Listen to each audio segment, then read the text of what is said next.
Hadirin sekalian, tuan dan puan, kerana saya duduk sedikit lebih tinggi dibanding tuan puan sekalian, tidak mengurangi kemuliaan tuan puan di hadapan Allah Subhanahu wa taala, hanya boleh sekadar nampak saja bagi semua. Bismillahirrahmanirrahim. Assalamualaikum warahmatullahi wabarakatuh.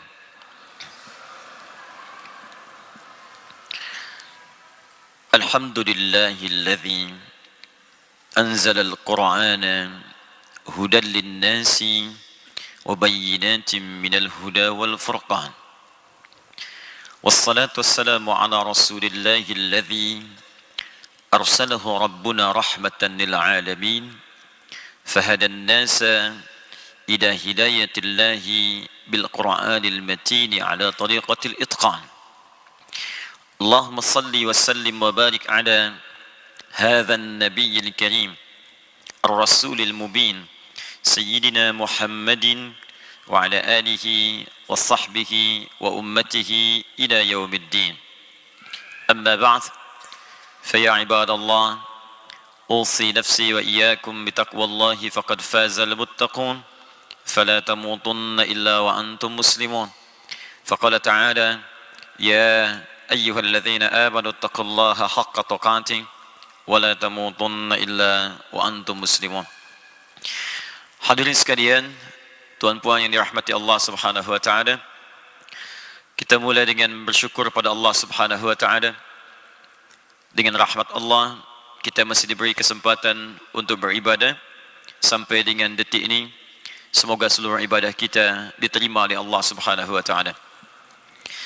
Saya nak berikan selamat terlebih dahulu bahawa pagi hari ini kita dipilih oleh Allah Subhanahu wa taala untuk belajar, memahami, mendalami tuntunan syariat dinul Islam. Dalam bahasa Al-Quran disebut dengan tafaqquh fid din. Nabi sallallahu alaihi wasallam memberikan pujian yang sangat besar bagi umatnya yang meluangkan waktu masanya untuk memperdalam, memahami tuntunan syariat dalam Islam. Pujian ini kemudian dirangkum oleh Al-Imam Al-Bukhari, dimasukkan dalam bagian hadis di kitab beliau Al-Jami' As-Sahih Al-Musnad Al-Mukhtasar min umuri Rasulullah sallallahu alaihi wasallam wa sunanihi wa ayyamihi, disingkat dengan nama Sahih Al-Bukhari. Terdiri dari 97 pembahasan, 97 kitab. Di kitab yang ketiga disebut dengan Kitabul Ilmi, nomor hadis 71, posisi paling kiri sebelah atas di kitabnya, riwayat sahabat Abu Hurairah radhiyallahu taala anhu. Juga ada riwayat versi lain dari sahabat Muawiyah bin Abi Sufyan radhiyallahu taala anhu dengan matan yang sama. An Rasulillah sallallahu alaihi wasallam qala: man yuridillahu bihi khairan yufaqqihhu fid din. Man yuridillahu bihi khaira, man ismun mausulun yadullu ala al-fardiyatil 'ammiyah. Konjungsi huruf sambung yang menunjuk pada subjek, bisa juga objek, tanpa batas dia. Pada personal singular tapi tanpa batas. Bisa lelaki, perempuan, tua, muda, besar, kecil, kaya, cukup, siapapun dia. Man, siapapun, kata Nabi, yuridillahu bihi khaira, yang diinginkan oleh Allah berubah menjadi orang baik, memiliki sifat. Jadi bukan baik dipandang oleh manusia. Kalau tuan disebut baik oleh orang Kuala Lumpur, jangan dulu bahagia, seronok, karena boleh jadi orang Putrajaya tidak mengenal kita. Kalau orang satu malaikat alam kubur pun dia baik. Berjumpa dengan Allah di akhirat, dia baik. Quran surah ke-19 ayat ke-15, paling kiri di pertengahan di mushaf. Wassalamun alaihi yauma wulida wa yauma yamutu wa yauma yub'atsu hayya. Orang-orang yang dipandang baik oleh Allah tu dicontohkan Nabi Yahya alaihi salam di ayat ini, maka dia akan dijamin baik di tiga alam. Yauma wulida, sejak dia hidup di muka bumi, wa yauma yamutu, saat wafat dia dimuliakan Allah, wa yauma yub'atsu hayya, saat dibangkitkan pun bahagia dia karena disebut baik oleh Allah Subhanahu wa taala. Dunia dia dapat kebaikan, saat wafat dia dapat sakinah, husnul khatimah, Bahkan panggilannya indah. Ya ayyatuhan nafsul mutmainnah. Quran surah ke-89 ayat 27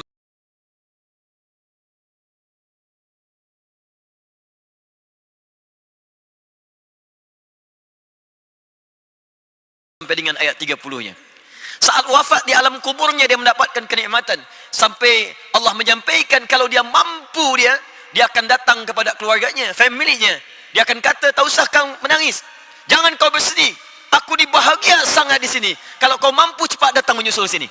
Itu ada di Quran surah ketiga Ali Imran ayat 169 sampai dengan 171-nya. Saat bangkit dia di yaumul qiyamah, senang dia.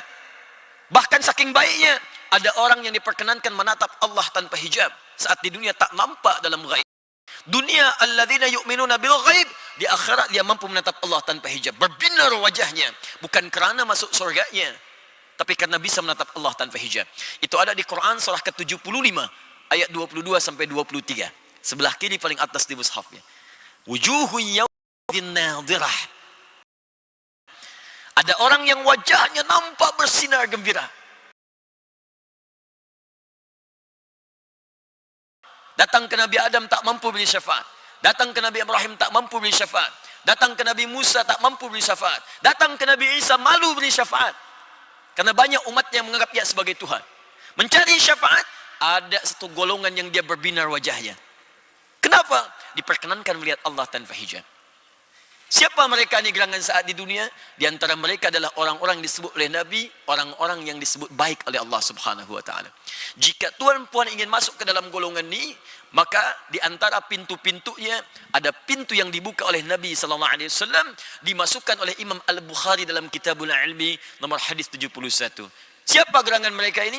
Yuridillahu bihi khaira, man yuridillahu bihi khaira yufaqihuhu fid din. Maka orang ini akan dibimbing oleh Allah langsung, diringankan langkahnya, dibukakan pintu hatinya untuk mau belajar mendalami tuntunan agamanya. Jadi kalau ada penambahan dari urusan dunia, kedudukan tu meningkat, hati-hati, jabatan mulai meningkat, harta mulai melimpah, jangan dulu bangga, karena itu boleh jadi belum jadi ukuran kebaikan di hadapan Allah Subhanahu wa taala. Tapi berbahagialah kita semua. Di antara sekian hamba Allah yang hidup di sekitaran Kuala Lumpur ni, kitalah yang dipilih oleh Allah Subhanahu wa taala untuk berada di tempat terbaik di muka bumi, di masjid di rumah Allah, untuk belajar dari tuntunan sebagian dari agama kita. Semoga ini menjadi tanda pertama yang diberikan oleh Allah Subhanahu wa taala untuk merubah kita menjadi orang baik di dalam pandangan Allah, insya-Allah. Ya. Dan tidaklah cukup dengan amin, kita mesti belajar dulu ni. Ya. Jadi kurang apa lagi lah baiknya Allah pada kita. Sudah diberikan ringan langkah, datang ke masjid, duduk pula, tinggal belajar. Kalau ini semua belum mampu merubah kita jadi baik, dengan cara apa lagi Allah mesti merubah kita semua. Ya, hadis yang kedua dalam hadis Ibnu Majah, nomor hadis 233, diriwayatkan oleh sahabat Abu Darda radhiyallahu taala anhu, orang-orang yang kemudian berangkat untuk menuntut ilmu, maka setiap gerak langkahnya, peluh keringatnya akan dicatat langsung untuk meringankan langkah ia ke surga. Nabi SAW bersabda, "Man saraka tariqan yaltamisu fihi ilma, sahhalallahu lahu tariqan ilal jannah." Siapa yang mampu menggerakkan langkahnya, menyiapkan dirinya, menempuh jalan dia untuk belajar pengetahuan walaupun sedikit saja, ilma nakirah, walaupun sedikit, satu ayat saja, satu hadis saja, maka Allah akan balas semua jerih payahnya, semua kesungguhannya dengan meringankan langkahnya ke surga, insya-Allah. Jika tuan-puan ingin belajar di majlis manapun, lalu memilih mana pelajaran yang harus saya dahulukan, maka di antara sekian yang banyak kita pelajari itu, ada fiqh kah, ada tauhid kah, ada tafsir kah? Maka Nabi memberi rumus, dan rumus ini disebutkan oleh Al-Imam Al-Bukhari dalam kitab sahihnya nomor hadis 4739. Imam Al-Bukhari menerima dari seorang bernama Hajjaj bin Minhal. Hajjaj menerima dari Syu'bah. Syu'bah menerima dari Alqamah ibnu Marthad.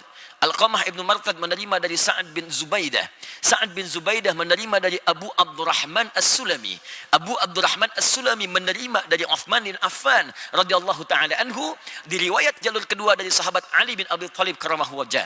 Keduanya menerima dari Rasulullah sallallahu alaihi wasallam. Maqal khairukum man ta'allama al-Qur'ana wa 'allamah. Khairukum man ta'allama al-Qur'ana wa 'allamah. Kata Nabi, jika ada orang baik di muka bumi ini yang hendak belajar, yang nak belajar, maka di antara mereka yang terbaik adalah orang-orang yang mau memulai pelajarannya dengan belajar Al-Quran, lantas mengamalkan apa yang telah ia pelajari itu.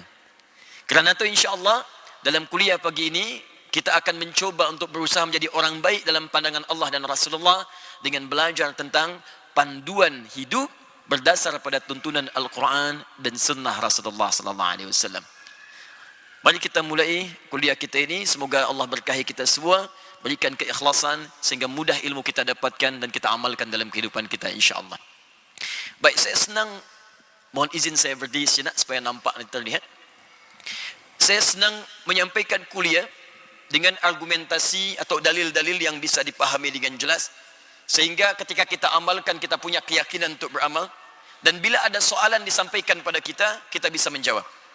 Kerana itu mohon izin nanti dalam kuliah ini mungkin agak banyak sedikit saya menulis dalil-dalil yang kita coba uraikan, sehingga nanti kuat landasan kita dalam beramal, ataupun nanti kalau di soal kita bisa menjawab dengan baik insya-Allah.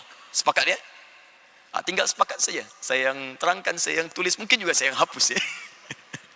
Baik, bismillah. Pertama, mengapa Al-Quran? Saya ulang ya. Mengapa mesti Al-Quran? Satu. Yang kedua, apa fungsi Al-Quran atau manfaat Al-Quran bagi kehidupan kita hingga kita berpulang kepada Allah? Dan yang ketiga, ini yang paling penting, bagaimana kemudian kita bisa mengamalkan tuntunan atau pedoman Al-Quran dalam kehidupan di era kita sekarang dan meraih kejayaan seperti umat dahulu berjaya.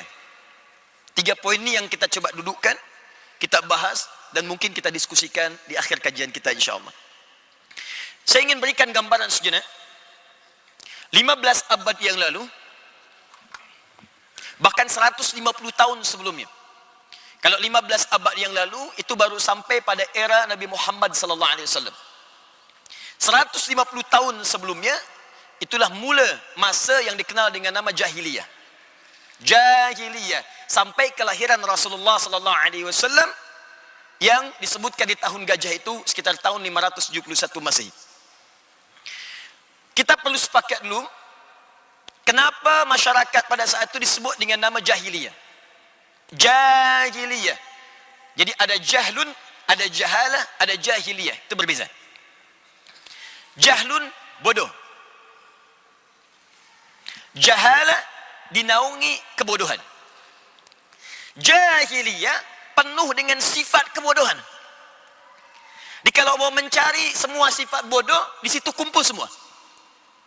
Kalau mau mencari semua yang kotor, di situ ada semua. Kalau mau mencari semua yang jelek-jelek, buruk-buruk, di situ ada semua.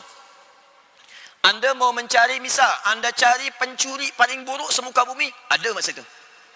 Jadi kalau sekarang ada pencuri, dia terlambat. Dan lebih pakar pencuri di jahiliyah dibandingkan masa sekarang. Bila ada nak tahu seorang perampok, perompak, ada masa itu. Dan lebih dahsyat sifat perampoknya dibandingkan perampok sekarang. Di perampok sekarang ini kecil-kecil saja. Kalah jauh sama masa jahiliyah. Mereka tak tanggung kalau ada perampok sekampung untuk merampok. Ada satu nama daerah namanya Gifar. Itu kota perompak pada masa itu. Jadi semua di dusun itu, desa itu semua perompak. Lewat situ mesti bayar. Tak bayar, hilang dagangan. Kalau tak hilang dagangan kafilahnya, hilang nyawa lah. Lewat, bayar. Lewat, bayar. Ada upeti. Desanya disebut dengan Gifar namanya. Ada lagi kebiasaan orang berzina. Wah, itu sudah tiap masa lah. Jangan dihitung harinya lagi. Bisa setiap minit orang bisa berzina. Bahkan suami kalau dia bosan dengan istri, dia akan undang kawannya, dia kata, saya bosan dengan istri saya, kita tukar malam ini ya. Bisa tukar saya itu juga. Lebih daripada hewan. Lebih daripada hewan. Ada yang senang berkelahi tak tanggung. Ada orang yang kalau tiap hari dia naik ke atas Jabal Kubais. Jabal Kubais ni kalau sekarang, kalau misalnya tuan puan datang hendak berhaji, ya saya berdoa bermohon pada Allah, semoga yang berangkat tahun ini diberi kemudahan oleh Allah, dan semoga yang belum berangkat insya-Allah dimudahkan untuk berangkat ya. Dan tak cukup dengan amin, menabung dari sekarang ya, nabung. Ikut tabung haji lah. Nanti kalau dari Zam-Zam tu ada menara Zam-Zam ya. Nah, saya coba ilustrasikan ya. Ibu kelihatan ini? Terlihat? Oh tidak, saya belum tulis. Bagaimana bisa terlihat? Saya belum tulis ya, belum tampak ya. Ini misalnya ada Zam-Zam nih ya. Saya ilustrasikan. Ini Zam-Zam sini. Ini nyebrang sedikit, ini ada Sofwa, Hotel Sofwa. Yang ini ada jalan nih. Ini nih ada bukit besar yang sekarang ada istana raja nih. Ini Jabal Kubais namanya. Ya, kalau belok kita sini, di sini ada pos security satu, ada CCTV satu menghadap sini, ada seorang security satu orang pakaian coklat, sini ada kipas angin, jumlahnya 35 kipas angin. Sini ada pintu 26 bab Ismail, pintu 27 babun Nabi, kemudian sini babus salam. 150 meter dari sini ke sini ada tempat Labi lahir, Maulid Nabi namanya sini. Di sini tempat Nabi kemudian berumah tangga dengan Sayyidah Khadijah di sini. Di sini ada rumahnya Abu Jahal. Ya. Sebelah sini. Nah, ini Jabal Kubais. Jadi ada orang yang di masa itu ya saking dahsyatnya ya, punya kekuatan, tiap hari dia naik ke bukit ini.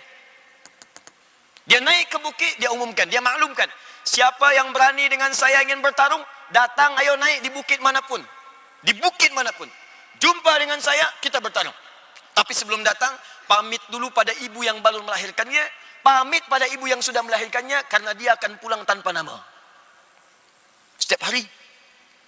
Jadi semua bentuk keburukan tampak pada saat itu. Tampak.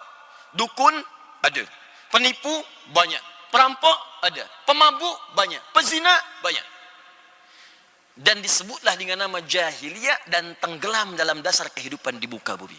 Diapit oleh dua kerajaan besar. Imperium besar, ada Romawi sebelah kanan dan Persia sebelah kiri. Ini tak nampak nih di muka bumi. Tak ada peradaban, tak dikenal siapapun. Yang dikenalnya tuh sudah masa terperosok saja, jauh. Ada, tak ada apapun di sini. Tak ada cahaya, semua sifat buruk. Romawi dikenal, Persia dikenal. Dua imperium yang bersaing satu dengan yang lainnya. Saya tidak berkisah tentang satu hal yang sangat penting. Tiba kemudian diutuslah seorang rasul lahir di sini di dekat Ka'bah Al-Musyarrafah, dan ini berkat doa Nabi Ibrahim dan Nabi Ismail alaihi wassalam. Nabi Ibrahim, Nabi Ismail alaihi wassalam, selesai mereka berdua meninggikan bangunan Ka'bah, maka berdoa di dekat Ka'bah. Di antara doanya memohon kepada Allah agar dilahirkan seorang rasul yang terbaik di akhir masa nanti di tempat yang paling baik di bumi. Karena rasul ini spesial, rasul paling mulia, rasul paling istimewa. Ya Allah, lahirkan di tempat spesial paling istimewa di bumi. Tak ada tempat paling istimewa di bumi kecuali Ka'bah Al-Musyarrafah. Rumah pertama yang dibangunkan untuk manusia, bukan manusia yang bangun. Quran surah ketiga ayat 3 ayat 96 sampai 97. Inna awwala baitin wudi'a linnas. Sungguh rumah pertama yang dibangunkan untuk manusia, Ka'bah, lalladzi bi Bakkah mubarakan. Berdoa di samping Ka'bah, diabadikan doanya dalam Al-Quran surah kedua Al-Baqarah ayat 129. Paling kiri agak sedikit ke atas. Rabbana wab'ath fihim rasulan minhum yatslu alaihim ayatika wa yuallimuhumul kitab wal hikmah wa yuzakkihim innaka antal azizul hakim. Rabbana ya Allah, wab'ath fihim rasulan minhum, mohon nanti kelak utus seorang rasul dari kalangan mereka yang lahir di sekitaran Ka'bah ini, bukan di tempat lain. Dia akan membawa misi, membawa ayat-ayatmu. Karena itu nanti wahyu yang turun pada Nabi Muhammad semua disebut dengan ayat. Al-Quran disebut dengan ayat. Al-Baqarah 286 ayat. Ali Imran 200 ayat. An-Nisa 176 ayat. Ayat. Wa yu'allimuhumul kitab, lalu mengajarkan kandungan ayat itu. Wal hikmah, menyampaikan esensinya, hikmahnya. Wa yuzakkihim, dan membimbing umatnya, membimbing kemudian masyarakatnya supaya terbebas dari sifat-sifat yang buruk. Innaka antal azizul hakim. Sungguh engkau yang maha perkasa dalam mewujudkan itu dan maha bijak untuk memilih siapa sosok itu. Itu doanya Nabi Ibrahim, Nabi Ismail alaihi wassalam. Nabi Ibrahim itu kakek buyut Nabi Muhammad generasi ke-30. Setiap satu generasi itu bisa 2000 tahun, 3000 tahun, 1000 tahun, ribuan tahun usianya. Jadi ini generasi ke-30. Muhammad sallallahu alaihi wasallam bin Abdullah bin Abdul Muttalib bin Hashim bin Abdul Manaf bin Qusay bin Murrah bin Kilab bin Ka'ab bin Ghalib bin Fihir bin Malik bin Nadar bin Kinana bin Khuzaimah bin Mudrika bin Ilyas bin Nizar bin Mudar bin Ma'ad bin Adnan bin Addi bin Adri bin Muqawwam bin Nahur bin Tarikh bin Ya'rub bin Yasjub bin Nabit bin Ismail alaihissalam bin Ibrahim alaihissalam. 30 generasi. Jadi tuan-puan bisa bayangkan, berdoa 30 generasi sebelumnya, jawabannya datang lama setelahnya. Di doa itu pasti ada faedahnya. Kalau tak dikabulkan sekarang, esok lusa mungkin cucu yang dapat. Tuan-puan berdoa, ya Allah jadikan keturunan hamba, ya Allah ada yang penghafaz Al-Quran. Bila bukan tuan, bukan puan, mungkin cucunya nanti. Mungkin anak dari cucu, bisa. Jadi semua doa selalu ada faedahnya. Lalu berdoa dikabulkan oleh Allah Subhanahu wa taala, lahirnya Nabi Muhammad. Ini Ka'bah di sini. Kalau kita tarik dari Hajar Aswad, kemudian masuk ke Safa untuk sa'i, dari Safa tarik garis lurus, inilah yang disebut Maulidin Nabi, yang sekarang menjadi museum Maktabah Qadimah. Ya, perpustakaan klasik di sini ada. Nah, yang mau saya sampaikan, ini yang sangat luar biasa. Ketika Nabi ini diangkat oleh Allah, Muhammad sallallahu alaihi wasallam diangkat oleh Allah menjadi rasul, maka yang paling indah, mukjizat terbesarnya, yang diturunkan bukan tongkat seperti Musa yang bisa membelah lautan. Bukan seperti Nabi Isa, yang sekali sentuh penyakit bisa sembuh. Sentuh, sembuh. Masaha, menyentuh. Masaha. Yang disentuhnya, Mesih. Bila disentuh ia, masaha, dengan sifat masih, sembuh semua jenis penyakit. Masa itu, dokter berjaya semua. Hampir berkata, tak ada penyakit yang tak bisa kami sembuhkan. Allah turunkan ada kolera. Ada penyakit lain termasuk kematian. Nabi Isa diutus, sentuh sikit, sembuh. Nabi Isa sakit gigi, sentuh sedikit, sembuh. Nabi Isa mata tak nampak lihat, sentuh sedikit, sembuh. Dokter bangkrut lah situ. Tak ada lagi. Tapi Nabi Muhammad tadi beri itu. Apa yang diberikan pada Nabi Muhammad SAW? Satu manhaj kehidupan yang akan merubah sifat jahiliyah, terangkat kemudian berubah sifat menjadi khairu ummah.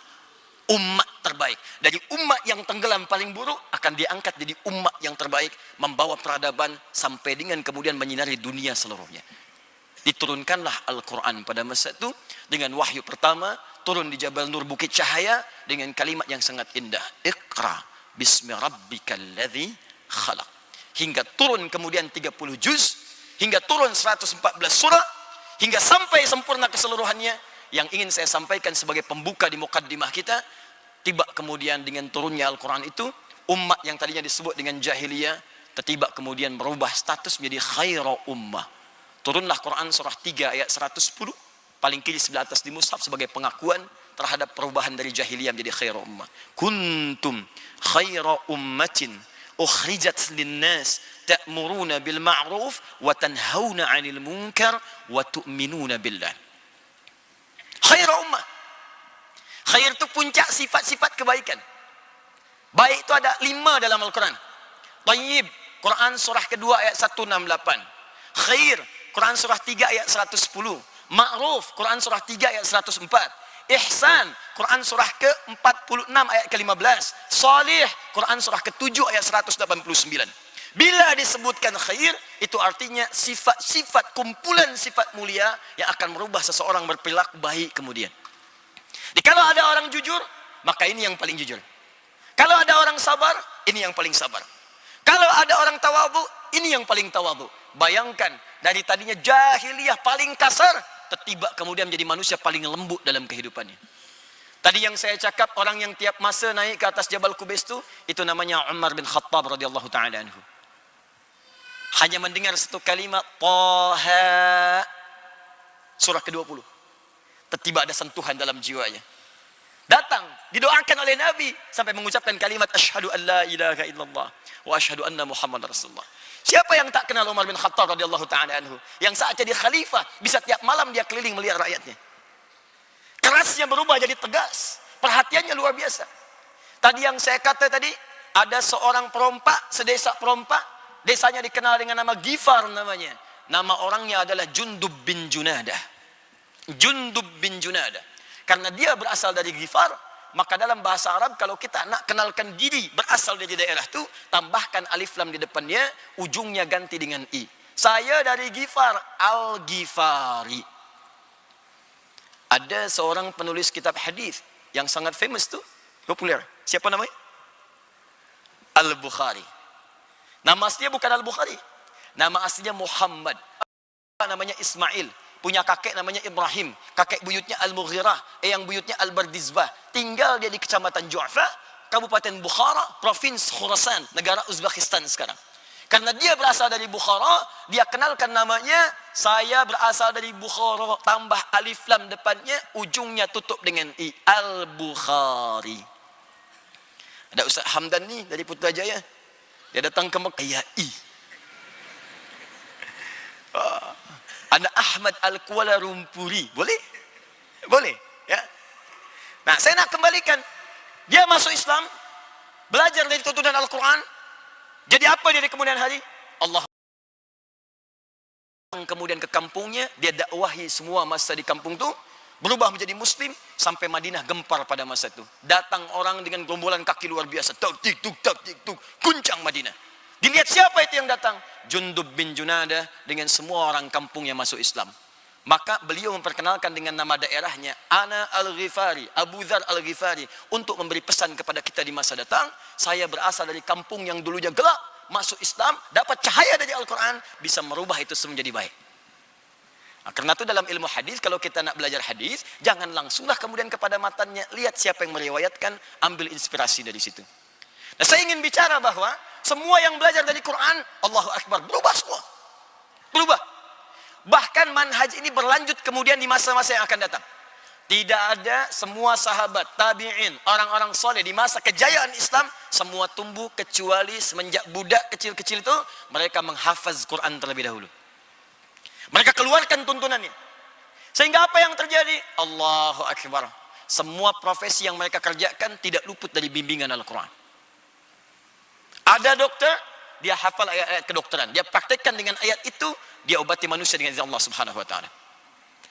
Ada lagi yang ahli pengetahuan, ada astronom, dia baca Quran, dia bisa menemukan teori. Ada yang lihat baca Al-Quran, dia menemukan atom.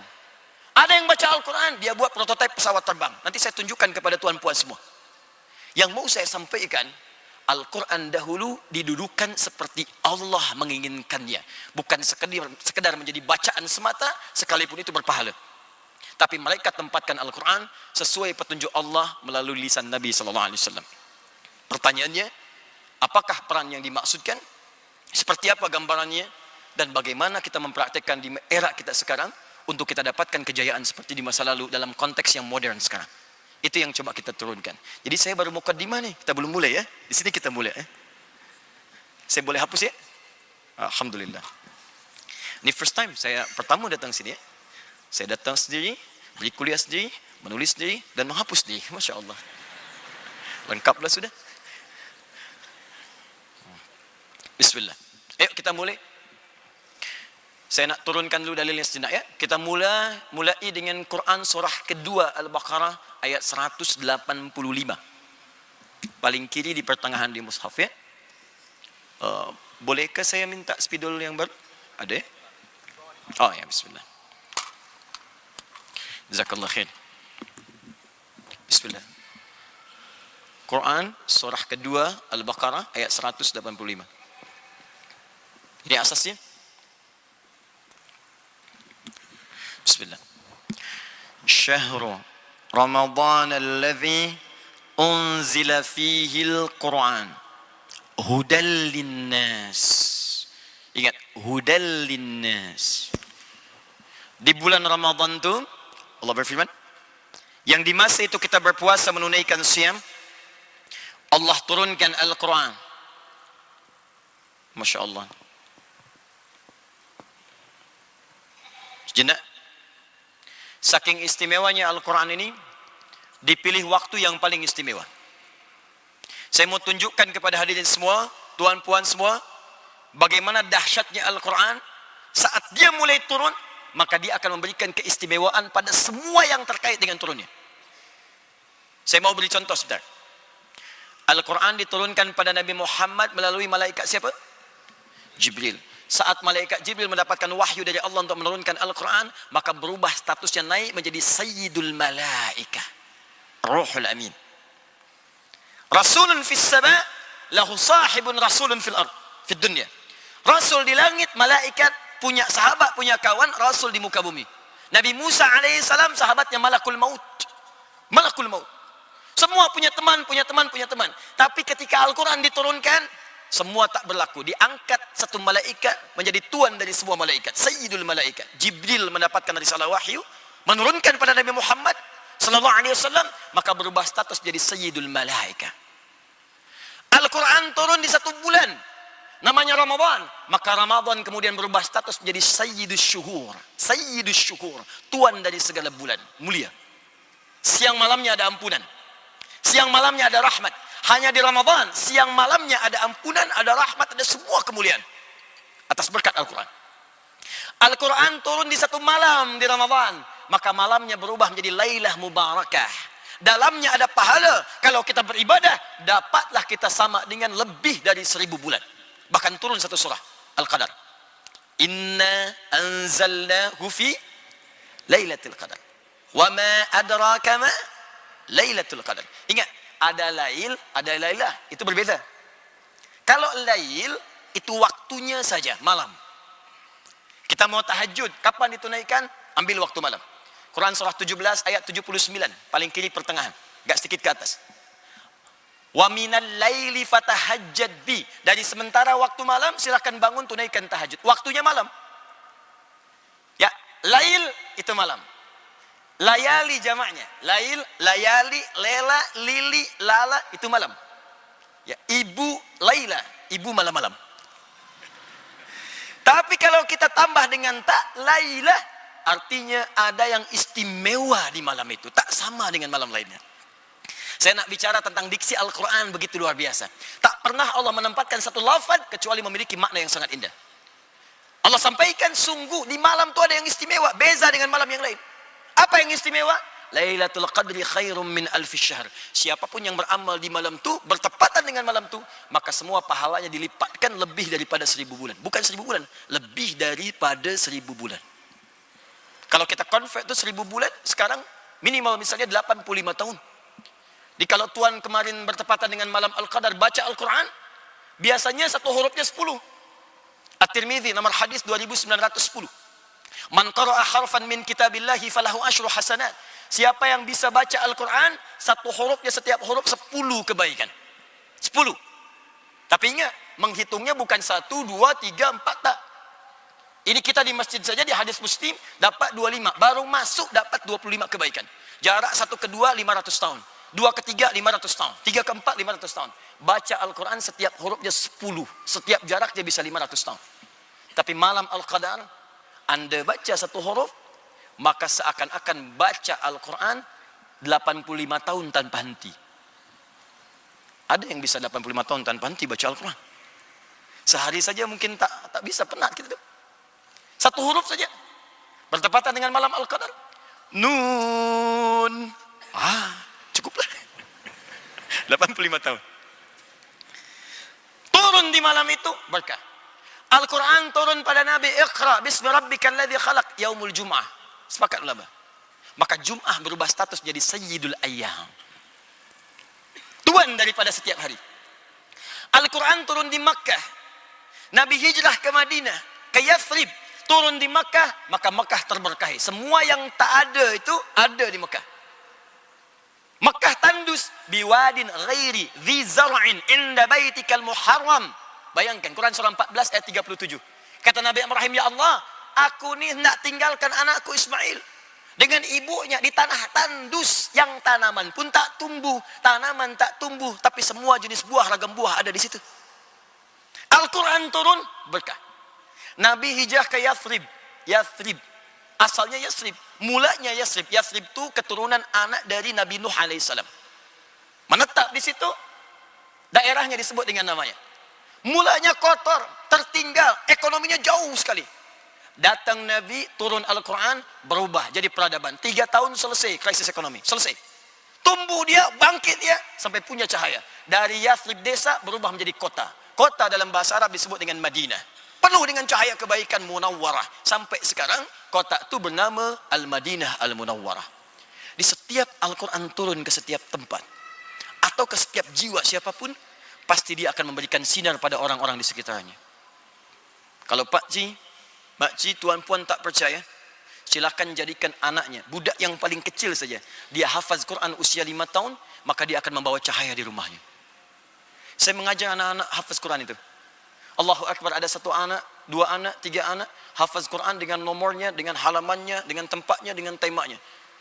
Tiba kemudian, dia mendapatkan hadiah untuk berhaji. Yang hafaz Quran anaknya, yang berhaji, ibundanya, gurunya, teman-temannya, pamannya, bibinya. Semua dapat. Dan ditanya, pertanyaan mulai yang pertama, anak siapa ini? Yang hafaz anaknya, yang ditanya bapak ibunya. Di mana belajarnya? Yang hafaz anaknya, yang dicari gurunya. Bila Al-Quran sudah hadir dalam jiwa seorang hamba, sekalipun belum dipraktikkan itu isinya, maka cahaya akan turun di sekitaran dia itu. Kalau mau coba sila. Sekolahkan anak budak yang kecil-kecil di pesantren pondok Al-Quran, atau di tempat dia mengaji. Anda pulang dari pekerjaan, begitu penat, luar biasa. Kadang ada macet macam-macam. Sampai rumah, budak kecil tu usia 5 tahun, dia baca surah Ad-Duha. Wad-Duha, wal-laili idha saja. Lalu nampak di hadapan tuan-puan sekalian. Tiba kemudian Allah, bisa sejuk hati kita ni. Mengalir air mata. Kami ada kindergarten itu, sekolah TK. Anak 4-5 tahun. Kemarin baru wisuda. Manhajnya mereka harus baca dengan tartil. TK dia 2 juz. Nanti masuk ke tingkat SD-nya dia 30 juz. Wisudanya di Mekah, di Madinah. Kemarin kami baru wisuda anak TK. Baru hafal 2 juz. Hafaz 2 juz. Kemudian orang tuanya ditempatkan di depan. Suruh duduk di kursi. Lalu dibuatkan mahkota-mahkota dari kertas. Anaknya membawa mahkota itu. Yang budak kecil ni, dia bawa mahkota. Lalu dipakaikan di kepala kedua orang tuanya. Tak ada yang paling indah kecuali menatap setiap orang tua tu menetes air matanya. Baru 2 juz. Maka bagaimana ketika tuan puan mendapatkan informasi? Masya Allah tuan, Masya Allah puan. Anak tuan puan sekarang sudah hafaz 30 juz. Allah. Seakan-akan mendapat sesuatu lebih daripada durian musangking. Indah. Tertunduk jatuh sujud kita. Itu baru hafaz. Belum kita terapkan dalam kehidupan fungsinya. Ini baru Qurannya. Saya hendak berbicara bahwa Al-Quran diberikan oleh Allah, pasti akan memberikan kemuliaan pada setiap orang yang mendapatinya. Tapi kalau Anda ingin tambahkan kemuliaan itu, maka jangan berhenti di situ. Jangan cukupkan sekadar baca. Jangan cukupkan sekadar dihafaz saja. Karena itu bukan fungsi utamanya. Kita nih belajar membaca untuk tahu isi informasi. Anda belajar bahasa Inggris supaya bisa belajar nih. News sekarang apa saja yang bisa kita baca. Kita bisa pahami. Belajar bahasa Jepun supaya kita paham informasi ditulis dalam bahasa Jepun. Kita amalkan, kita pahami, berinteraksi. Maka demikian Al-Quran diturunkan tuh, kita baca bukan sekadar harus dibaca. Walaupun bacaan itu ada pahalanya. Tapi supaya mengerti isi Al-Quran dan kita jadikan pedoman dalam kehidupan. Nah sekarang kita lihat kuncinya. Ini rahasia terbesarnya. Dan di sini kita akan mulai lebih serius dalam kuliah kita ini. Syahrul Ramadan alladzi unzila fihi al-Quran hudan linnas. Ini fungsi utamanya.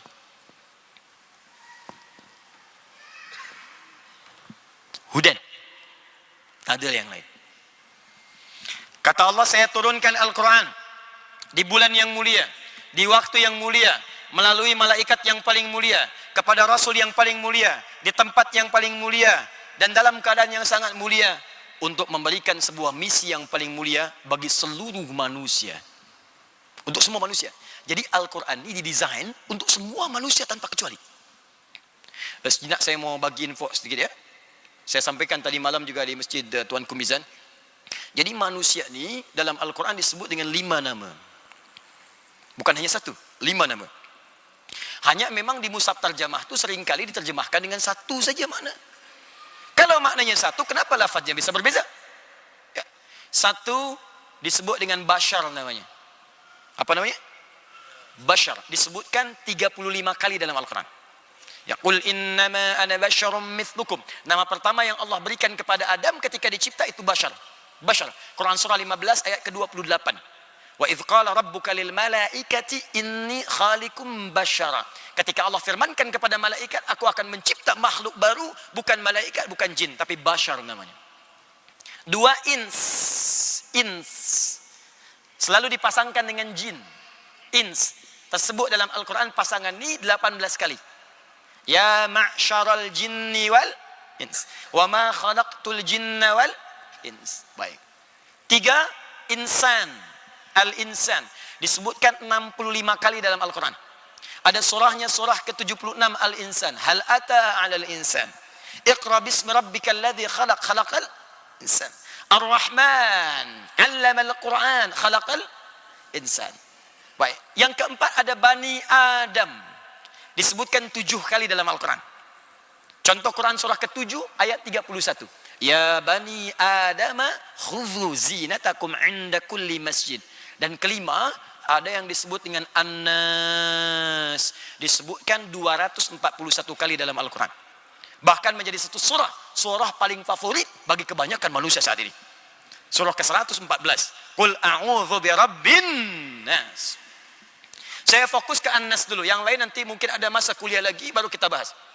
Tidak disebutkan An-Nas bahkan dalam bahasa Arab standar kecuali menunjuk pada semua manusia tanpa kecuali. Semua manusia sampai kehidupan berakhir.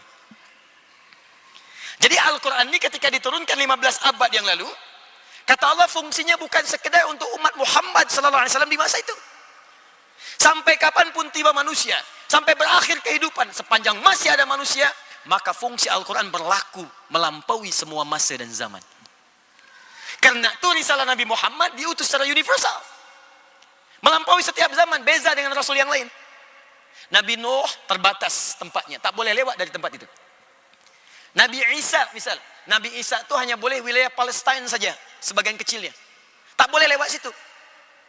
Karena itu kalau ada risalah kemudian katanya dibawa Nabi Isa sampai ke Malaysia, nah itu terlampau jauh. Harus di sana saja. Nabi Ibrahim itu punya wilayah, bahkan di masa Nabi Ibrahim Rasulnya 2. Nabi Ibrahim dan Nabi Lut alaihi wassalam. 2 Rasul. Satu masa yang sama, tempat yang berbeza. Nanti buka Quran surah ke-51 dari ayat 24 sampai dengan ayat ke-31. Kanan agak ke bawah sampai ke kiri atas. Di situ ada kisah Nabi Ibrahim kedatangan tamu para malaikat yang hendak datang ke tempat Nabi Lut, hanya mampir ke tempat Nabi Ibrahim. Satu masa Rasulnya 2. Nabi Muhammad tidak. Engkau diutus untuk seluruh manusia, rahmat untuk semesta alam. Wa ma arsalnaka illa rahmatan lil alamin. Kafatan lil alamin, untuk semua masa.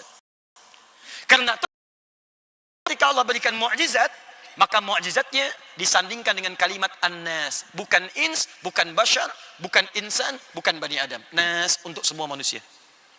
Apa fungsinya mukjizat ini? Ini rahasianya, hudan. Hudan. Apa itu hudan? Ada yang tahu apa itu hudan? Hudan itu jamak dari kata hidayah. Hidayah.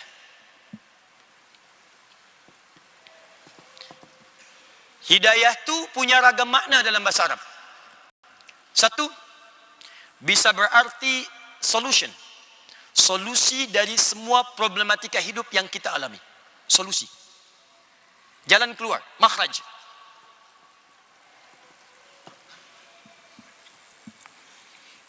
Tuhan punya persoalan, apa solusinya? Hidayah. Tuhan punya masalah, apa solusinya? Hidayah. Hidayah bisa juga berarti jalan kesuksesan. Jalan menuju kesuksesan. Sukses.